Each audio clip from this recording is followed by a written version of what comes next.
본문을 보면 확실한 두 종류의 사람들이 예수님께 집중되어 있는 모습을 보게 됩니다.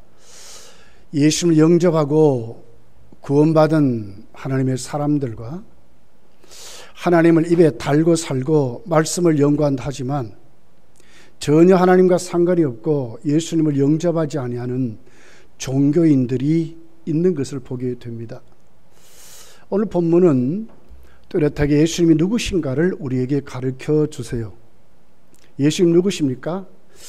사람들의 인간의 죄를 사해 주시는, 죄사함의 권세가 있으시는 하나님이라고 말씀을 하고 있습니다.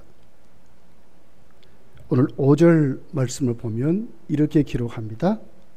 예수께서 그들의 믿음을 보시고 중풍병자에게 이르시되 작은 자야 내 죄사함을 받았느니라 하시니라. 중풍병자를 모델 삼아서 예수님 그를 너가 죄사함을 받았다고 말씀하시게 됩니다. 이에 그 자리에 함께 있었던 바리새인들의 서기관들이 그들의 속으로 어떻게 저 사람이 죄를 사하는 권세가 있는가, 하나님에 대한 신성모독했다 하는 신성모독죄를 지었다고 생각하는 것을 보게 됩니다. 예수님은 분명히 성경은 죄를 사하는, 본문을 보면 죄인을 부르러 오신 예수님에 대해서 말씀을 하고 있습니다. 바리새인들, 특별히 그들을 뒷받침한 이 서기관들이 이렇게 추종하면서 결국 바리새인과 사두개인들이 힘을 합쳐서 예수님을 신성모독죄로 예수님을 죽이는 그런 모습을 성경이 정확하게 기록을 하고 있습니다. 어떻게 예수님을 죽였을까? 첫 번째 방법이 그 당시 사회법이었던 로마의 법을 이용해서 예수님을 십자가에 못 박았습니다. 로마 정부에 반대하는 혁명투사로 몰고 갔습니다. 거기에 예수님은 아무 죄도 없이 전혀 로마 정부와 상관없이 예수님은 모함을 받고 십자가에 못 박히게 됩니다. 또 한 가지는 예수님은 당신의 사역에 하나님의 복음을 뒷받침한 이적과 기사가 나타났습니다. 병든 자를 고쳤습니다. 귀신을 내어 쫓았습니다. 죽은 자까지 살리십니다. 어떤 방법으로 이 같은 것을 설명하겠습니까? 그들은 예수님은 귀신이 들려서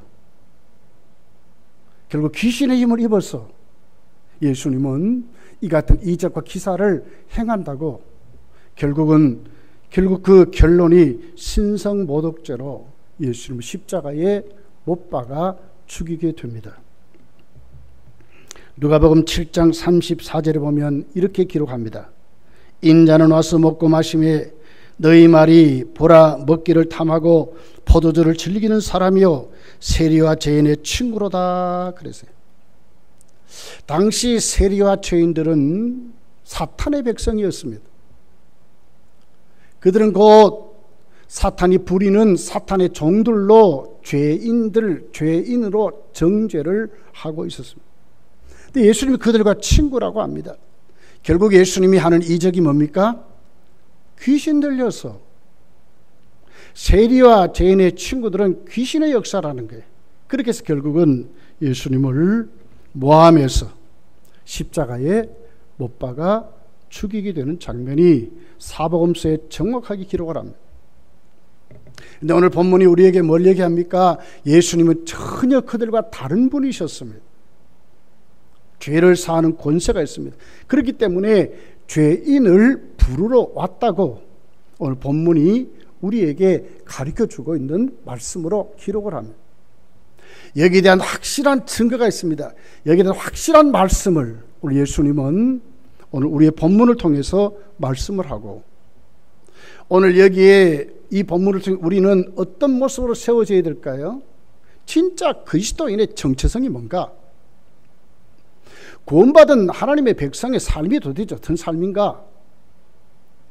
하나님의 영광이라 밤낮 우리가 입술을 외치는데 정말 주를 위해서 하나님의 영광을 돌리며 살아가는 것이 도대체 무엇인가를 오늘 이 본문을 통해서 한번 진짜 살펴보는 그런 시간이 여러분 저와 여러분에게 되시기를 예수님 축복합니다. 첫 번째는 레위를 부르시는 예수님의 모습이 기록이 되어 있습니다. 13절 14절에 보면 이렇게 기록을 합니다. 예수께서 다시 바닷가에 나가시며 큰 무리가 나왔거늘 예수께서 그들을 가르치시니라. 또 지나가시다가 알페의 아들 레위가 세관에 앉아있는 것을 보시고 그에게 이르시되 나를 따라오라 하시니 일어나 따르니라고 기록합니다. 중풍병자를 예수님 죄사함을 주시고 그 병을 고쳐주시면서 하다 보니까 중풍병자 오면서 하는 모든 일에 예수님이 집중적으로 말씀하는 사역이 끊어져 버렸어요. 그랬더니 오늘 13절에 보니까 다시 바닷가로 나가셨대. 아주 넓은 곳에서 그곳에 있던 많은 무리들이 예수님을 따르고 거기서 뭘 하셨어요? 말씀을 가르쳤다고 그랬어요. 그런 다음에 길을 가시다가 세관에 있는 레위를 보셨다고 하는 것입니다. 레위를 부르셨습니다. 당시 이 가버나움이라는 곳에 특별히 이렇게 그 유대나 또 예루살렘이나 이런 곳을 가면서 갈릴리로 가게 되면 반드시 가버나움을 통과해야 됐어요. 이 아주 요충지입니다. 요충지. 그때 세리는 뭐 했어요? 그것을 지나가는 모든 사람의 통행세를 받은 거예요. 레위가 바로 그 자리에 앉아 있었다고 오늘 성경이 우리에게 가르쳐주고 있습니다. 예수님은 그를 보셨어요. 그리고는 나를 따라오라 말씀하셨어요. 바리새인들과 서기관들에게는 아주 충격적인 말씀입니다. 있을 수 없는 말이에요. 왜 그렇습니까? 예수님 그 당시에 많은 사람들이 추정하는 정말 거룩한 선지자 같은 분이었어요. 근데 그들의 눈에 보니까 세리와 죄인들과 함께 하는 것도 그랬는데 이제는 레위라고 하는 이 죄인을 불러서 제자를 삼으려고 하는 거예요. 나를 따라오라 하는 거예요. 그 당시 이 레위 세리가 될 수 있었던 것은 경매 같은 입찰제였어요. 돈을 많이 내는 그 사람들이 세리가 될 수 있었어요. 나중에 세리가 되면 어떻게 하겠습니까? 어떻게 하든지 세금을 많이 거두어야 돼요. 로마에도 바치고 자기 상관에도 바치고 자기가 착복해야 되거든요. 악독한 자들이었습니다. 길을 가는 모든 사람에게 돈이 되려고 하는 것은 다 추적해서 세금을 거두는 거예요. 그러다가 못 내면 고리대금을 하는 거예요. 이자를 크게 해서 날짜를 주면서 세금을 내도록 했어요. 이것마저 못 내면 폭력배를 붙여서 구타하고 악착같이 세를 받아내는 자들이었어요. 그들의 눈에는 돈만 보였어요. 그들의 눈에는 자기들이 갖고 있는 권력만 보였어요. 진짜 아주 악독한 그런 자들이었어요. 누가복음 3장을 보면 세례요한에게 세리들이 세례를 받으러 와요. 그랬더니 세례요한이 뭐라 그래요? 너희들이 정당한 세금을 거두라고. 정말 부정직한 사람들이었어요. 탈법을 행하는 것은 아무것도 아니었어요. 그런 사람들이 바로 세리인데 예수님이 누구를 지금 불러요? 이런 사람을 부르는 거예요. 거기에 예수님은 집중적으로 보신 것이 있어요. 왜 세리 레위를 불렀을까? 지금 그들과 함께하는 것도 문제가 되는데 아예 그 자를 불러서 나를 따라오라 제자를 삼으려고 하는 예수님, 바리새인들 눈에는 큰 충격 정도가 아닙니다. 왜 그랬을까? 근데 예수님이 보셨다 그랬거든. 우리에게 이건 뭘 얘기해요? 예수님은 무엇을 보십니까? 앉아있는 셀이 세금만 걷는 그것만 봤을까요? 오늘 마가복음을 보면 예수님은 어떤 분이셨어요? 바리새인들이 갖고 있는 그 생각마저도 그 심령을 뚫어보시는, 전지하시는 하나님이셨어요. 그 주님이 레위를 보신 것입니다.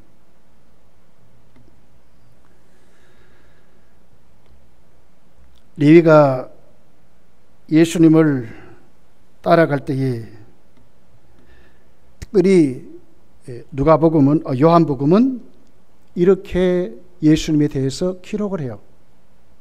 또 사람에 대하여 누구의 증언도 받으실 필요가 없었으니 이는 그가 친히 사람의 속에 있는 것을 아셨음이라 그랬거든요. 레위를 보는 눈이 우리가 보는 것과 전혀 다른 분이셨어요. 뭘 보셨을까? 세관은 어떤 것입니까? 각종 사람들이 지나갑니다. 각종 사람들이 세리와 만나게 되죠. 근데 그들 가운데 지금 레위가 듣는 게 있는 것이에요. 그게 뭡니까? 예수님에 대한 것이었습니다. 예수님의 사역이었습니다. 예수님의 사역의 맨 첫 번째 일성이 뭡니까? 첫 번째 복음이 뭐였습니까? 회개하라는 것이었거든요. 레위는 예수님에 대해서 들으면서 그분의 이적도 듣습니다. 그분의 능력도 듣습니다. 그렇지만 그가 찔림을 받는 게 있습니다. 그게 뭡니까? 회개하라는 것이었습니다. 이 복음입니다.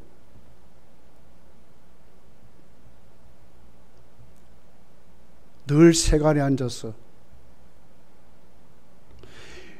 바리새인과 서기관들이 죄인이라 그러는 이 정도가 아니라 본인도 알거든요.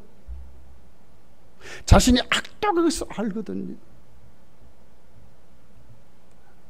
삭개오가 예수님 만났는데 하룻밤 잡니다. 그런 다음에 삭개오가 예수님께 고백하는 내용이 뭡니까? 남의 것을 내가 착복했다고 하는 것이었습니다. 회개입니다. 주님 만난 사람은 이렇습니다. 예수를 영접한 사람은 이렇습니다. 복음을 듣는 사람은 이렇습니다. 마태복음 5장을 보면 산상수훈 중에 팔복이 기록되어 있습니다. 하나님 앞에 세워진 구원받은 사람들의 백성의 모습, 태도가 거기 있습니다. 그 첫 번째 복이 뭡니까? 심령이 가난한 자거든요. 죄인 것을 깨닫는 사람입니다. 레위는 하나님께 특별한 은혜를 받습니다. 어떤 은혜였습니까? 복음이 그의 심령을 깨뚫은 것입니다. 특별한 은혜입니다. 죄인인 것을 알았습니다. 구원이 어떻게 우리에게 주어지는지를 성경이 우리에게 또렷하게 가르쳐 주는 것입니다.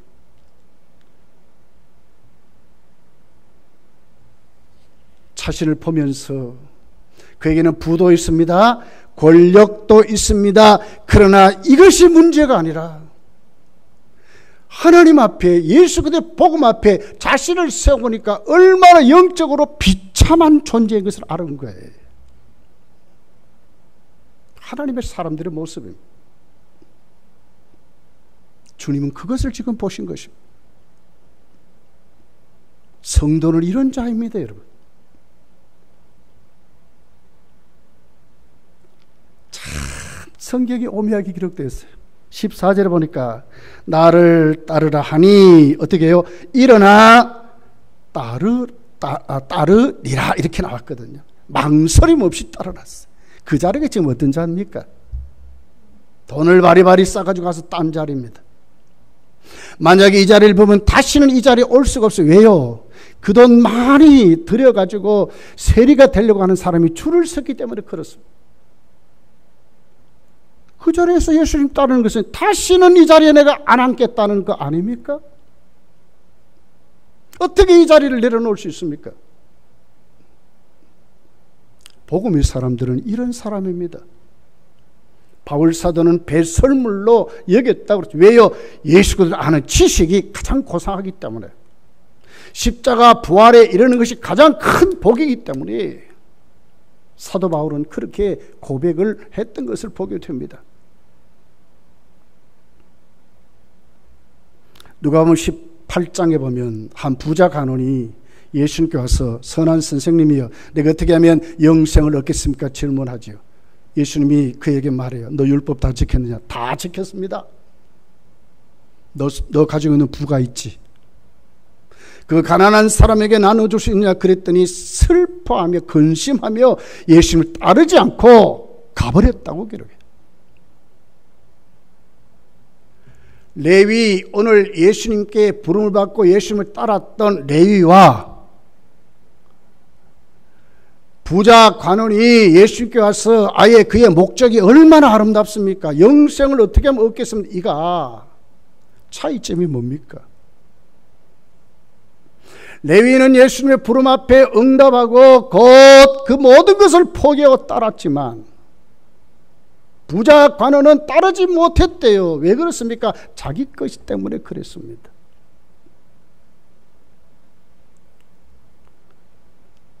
누가복음 5장 28절 똑같은 오늘 본문의 내용을 이렇게 기록을 했어요.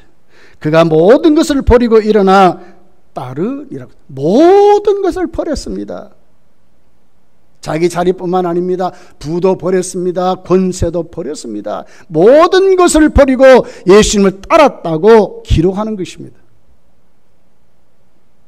예수님을 불렀을 때에 예수님의 부름에 응답한 레위의 모습은 이런 모습이었습니다. 이것이 믿는 자들의 모습이라고 말하고 있는 것입니다.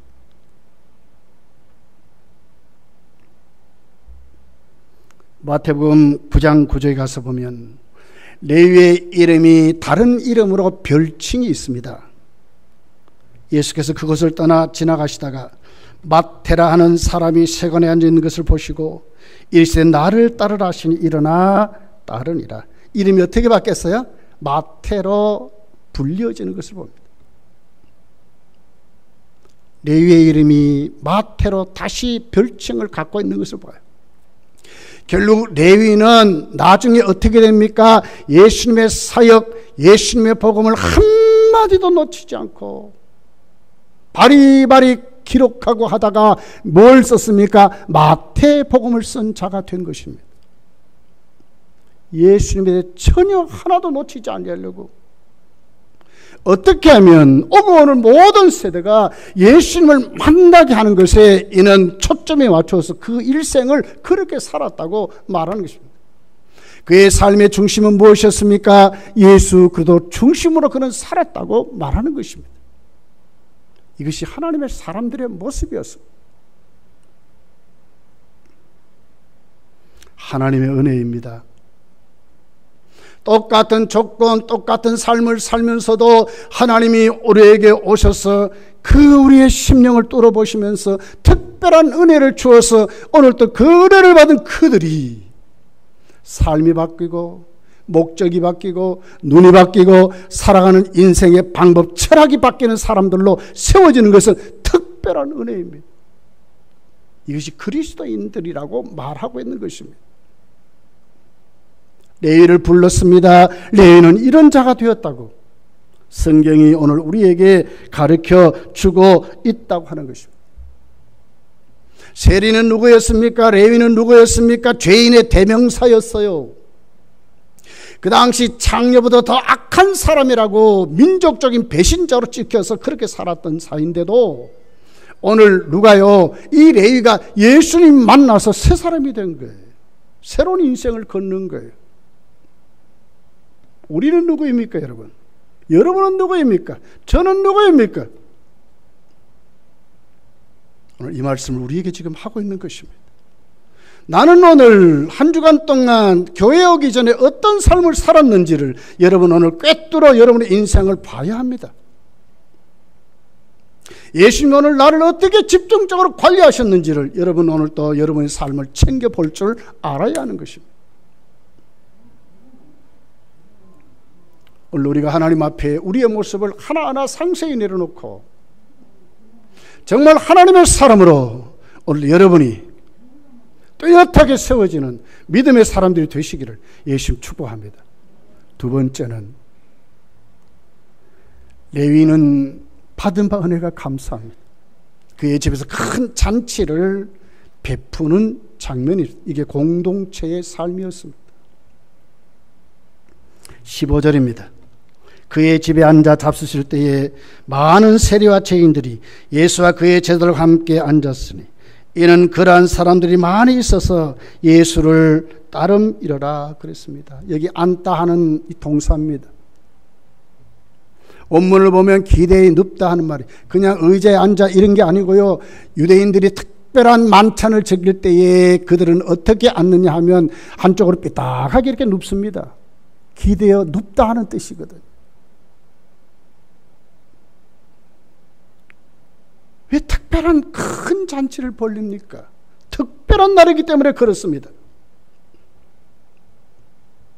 레위는 오늘 또 그 특별한 잔치에 초청하는 사람들이 있습니다. 그분들이 누구였습니까? 예수님과 제자들이었습니다. 그리고 많은 자기 같은 세리와 죄인들을 큰 잔치 자리에 초청한 것을 봅니다. 얼마나 부자입니까, 여러분?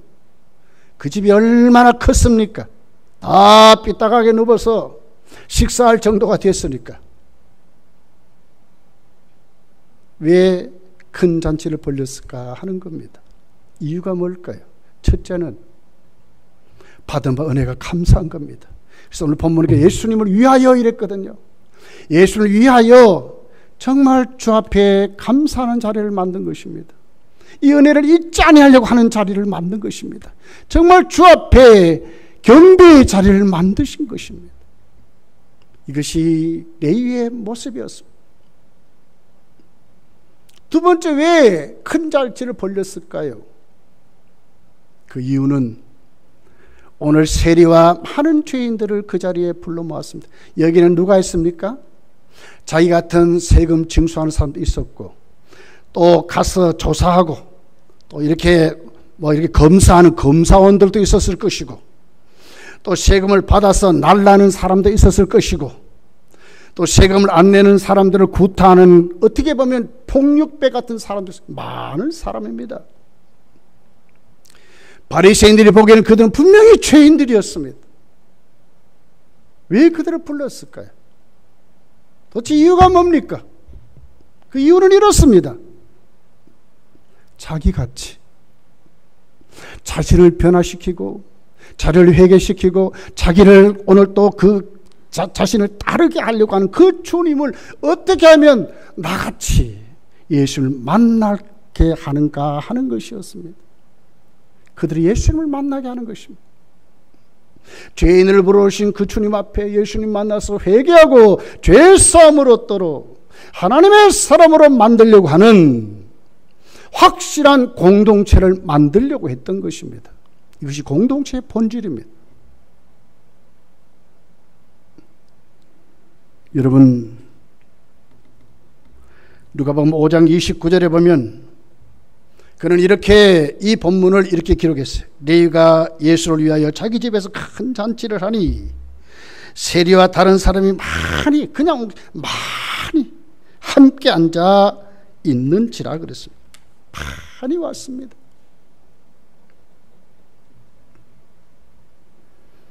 여러분, 수가성 여인을 압니까?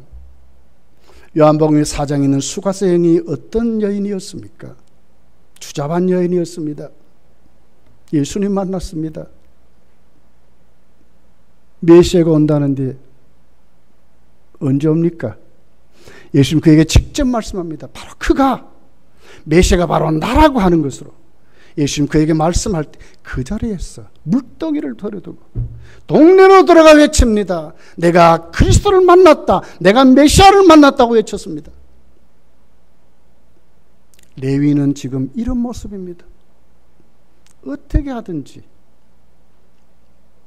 자기 동료들이 자기 이웃들이, 자기의 울타리에 앉는 이 사람들이 어떻게 하면 예수님을 만나게 될까?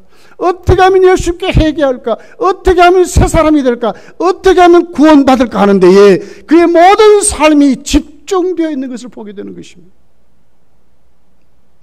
이것이 예수를 만난 사람들의 삶의 태도라고 하는 것을 우리에게 가르쳐 주는 것입니다.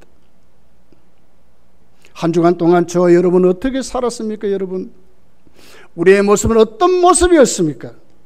우리도 레위같이 예수를 위하여 큰 잔치를 배설할 줄 아는, 어떻게 하든지 내 수단과 방법, 내 모든 삶을 통해서 내 이웃이 어떻게 하면 예수님을 만나게 될까?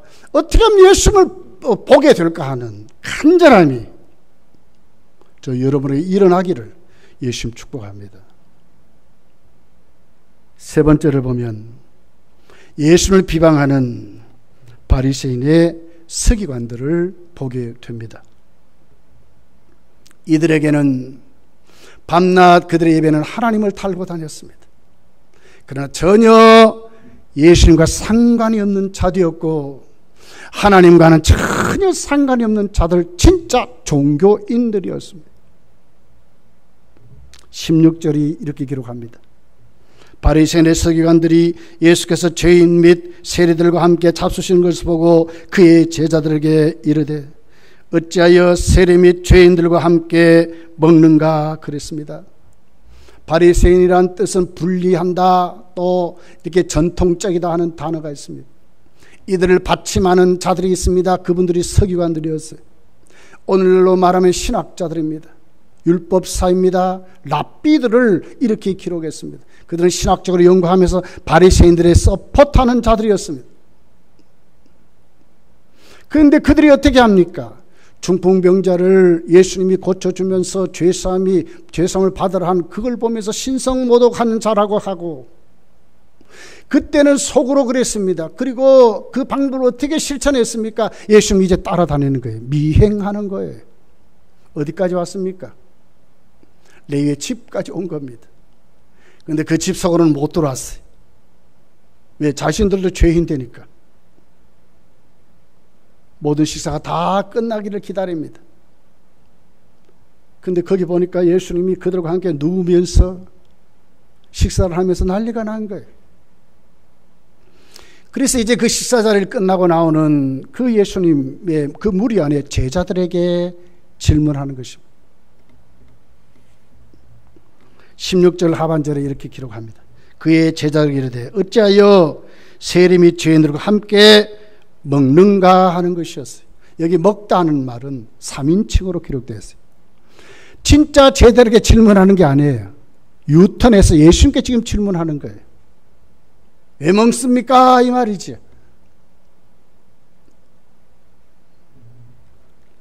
바리새인들, 서기관들은 남들보다 자신들이 의롭다 생각하고 자기들만 의롭다 생각하고 스스로 자신을 높이고 스스로 자기들을 존귀한 자라고 일컫는 자들이었어요. 누가복음 18장 9절부터 이렇게 기록합니다. 또 자기를 의롭다고 믿고 다른 사람을 멸시하는 자들에게 그 비유로 말씀하시되 두 사람이 기도하러 성전에 올라가니 하나는 바리새인이요 하나는 세리라. 바리새인은 서서 따로 기도하여 이르되 하나님이여 나는 다른 사람들 곧 토색 불이 간음하는 자들과 같이 아니하고 이 세리와도 같이 아니함을 감사하나이다. 나는 일에 2번씩 금식하고 또 소득의 11조를 드리나이다 하고, 세리는 멀리 서서 감히 눈을 들어 하늘을 쳐다보지도 못하고 다만 가슴을 치며 이르되 하나님이여 불쌍히 여기소서 나는 죄인으로서이다 하였느니라 그랬어요. 완전히 다른 사람들이었어요. 스스로 의롭다 스스로 높이면서 하나님의 성전에 와서 큰 소리로 하나님 나는 저들과 다름을 감사하나이다. 다른 사람들이었어요.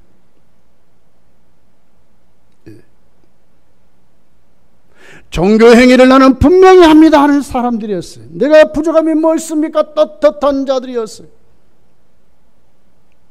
세리인들은 어떻게 했습니까?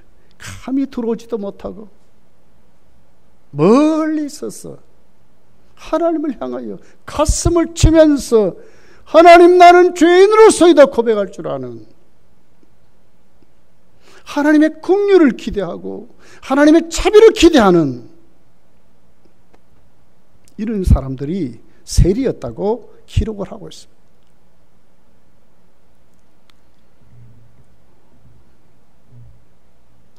예수님은 이들과 달랐어요.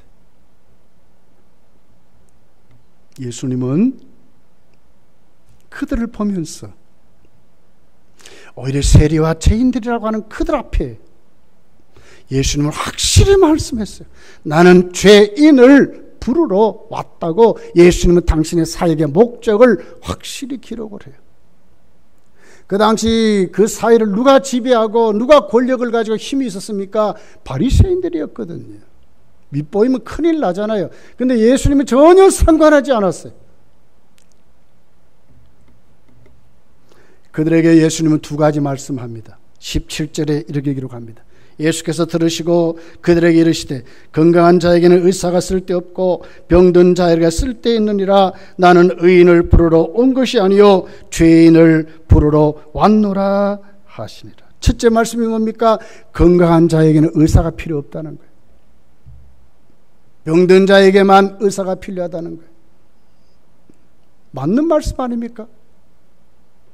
의사가 있어야 될 자리는 뭡니까?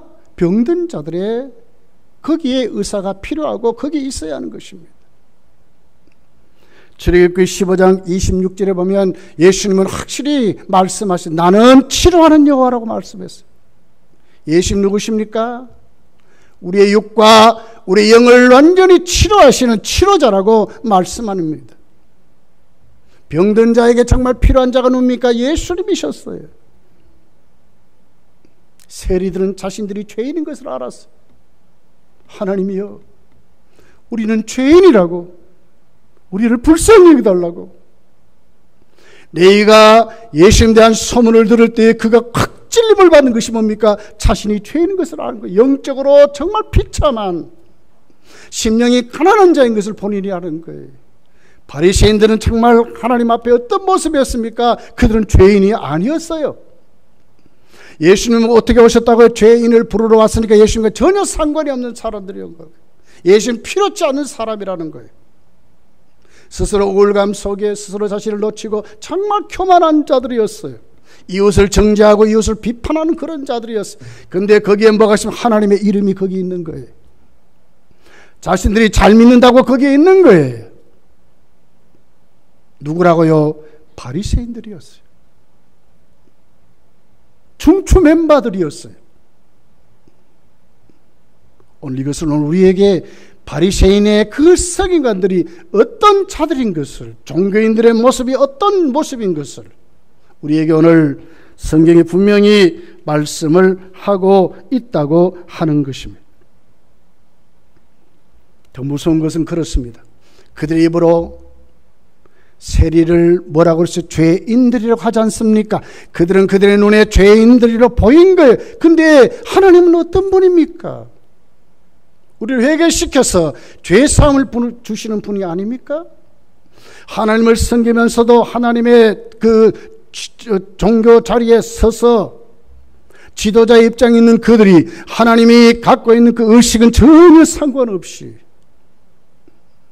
죄인을 회개시키기를 원하시는 한 사람이라도 지옥 가지 않기를 원하시는 하나님 앞에 그 마음은 전혀 없는,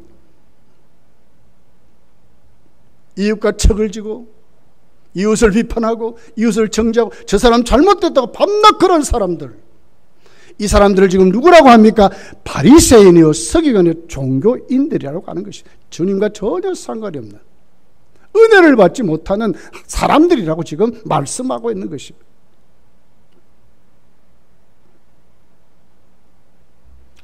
사도 바울의 간증을 들어보십시오.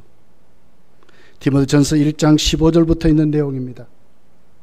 미쁘다 모든 사람이 받을 만한 이 말이요 그리스도 예수께서 죄인을 구원하시려고 세상에 임하셨도다 하였도다. 죄인 중에 내가 괴수니라.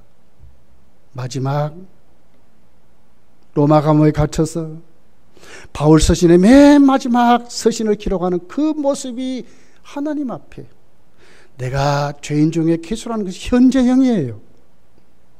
전에 그랬단 말이 아니에요. 지금도 나는 하나님 앞에 죄인 중에 괴수라고 바울이 지금 고백하고 있는 것입니다.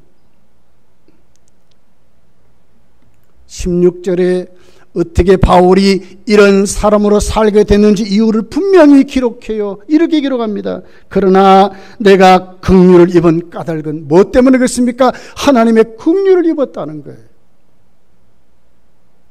예수 그리스도께서 내게 먼저 일체 오래 참으심을 보이사 우리 주님이 오셔서 오래 참으시면서 주를 믿어 영생 얻는 자들에게 본이 되게 하려 하심이라 그랬어요. 저와 여러분은 먼저 믿는 자들입니다. 우리의 믿음의 질이 어떻게 표현되어야 하겠습니까? 하나님 앞에 어떤 태도로 섬기고 살아야겠습니까? 그것은 확실합니다. 바울같이 믿어야 하고 바울같이 섬기고 바울같은 태도를 가져야 하는 것입니다. 지금도 우리는 하나님의 은혜 없이 살 수 없는 사람들입니다. 하나님의 긍휼을 입지 않고는 우리도 교만할 수밖에 없고 바리새인 같은 자들로 살아갈 수밖에 없는 우리들입니다. 그러함에도 불구하고 하나님 우리에게 은혜를 주시고 긍휼을 입혔습니다. 그랬더니 깨달아지는 것이 있습니다. 어떻습니까? 나는 하나님 앞에 오늘도 죄인 같은 괴수 같은 자라고 깨닫게 되어서 내가 오늘 또 믿음의 본으로 섬기고 살아갈 수 있는 이유는 뭐냐? 내 뒤에 오는 많은 사람들에게 믿음의 본이 되게 하려고 하나님이 나를 이렇게 쓰신다는 확실한 사명감이 충만한 것이었습니다. 저희 여러분이 이 자리로 돌아가야 합니다. 하나님의 은혜 없이 살 수 없는 우리들입니다. 심령을 변화시키고 우리를 바꾸신 하나님 앞에 내 자신을 세려 놓아야 합니다. 나는 지금도 죄인의 괴수 같은 자랍니다. 그런데도 오늘도 내가 하나님 앞에 거룩하게 살 수 있는 것은 하나님의 은혜로 내가 세워져서 왜 이렇게 살게 하시느냐? 내 뒤에 오는 그 사람들, 나를 통해서 그 사람들 예수 믿고 천국 가게 하시려고 하나님은 그렇게 하게 하신다는 거예요.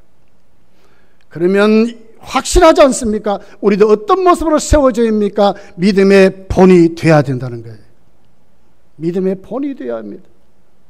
공동체의 믿음의 본이 되는 우리들이 되어야 하는 것입니다. 중직자들이여 믿음의 본이 되시기를 예수님 축복합니다. 믿음의 본이 되어야 합니다. 사도 바울의 고백을 들어보십시오. 고린도후서 12장에 나왔지 않습니까? 하나님 그에게 이렇게 말씀하세요. 네게 있는 은혜가 족하다고 그래요. 네가 약할 때에 곧 강함이라고 하나님 말씀하실 때 사도 바울은 아멘 했어요. 그래서 그는 이렇게 고백해요. 나는 약한 것을 자랑하겠다고 말씀해요. 바리새인이 아니었어요. 높아지고 나는 저 사람과 다르다고 하는 것이 아니었어요. 오히려 겸손히 낮아져서 예수 그리스도의 심령을 가지고 오늘 또 성도의 본이 될 수 있는 사람으로 세워지는 것이 바울 사도의 모든 모습이었어요.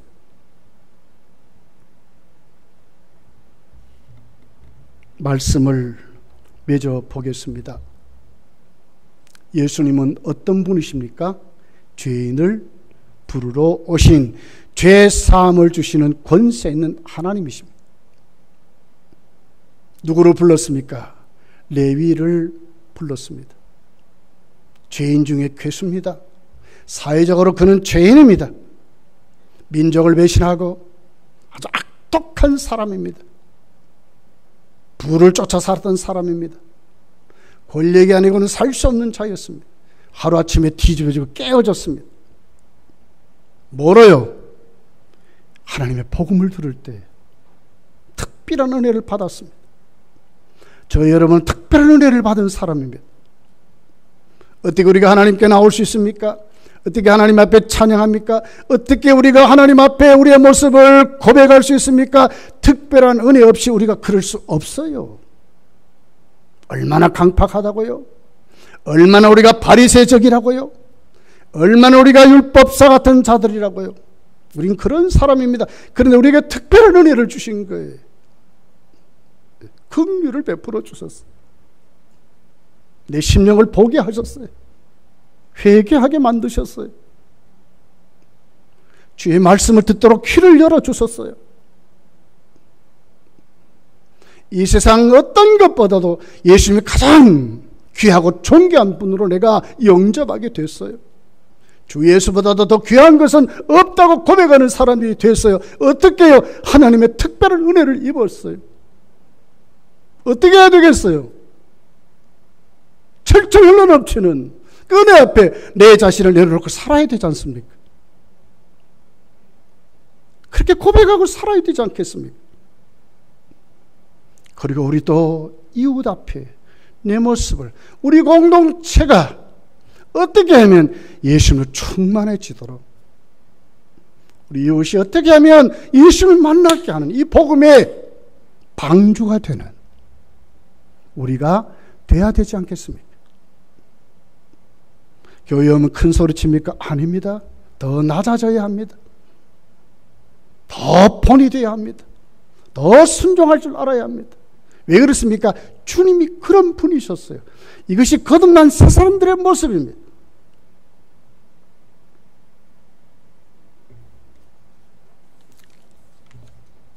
어저께 우리 부목사님하고 시내 잠깐 나갈 게 있었어요.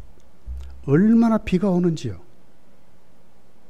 세상에 빛이 다 없어서 조그만하면 깜깜한 어두운 것 같아. 비가 그렇게 쏟아지는데 깜깜해져요. 깜깜해.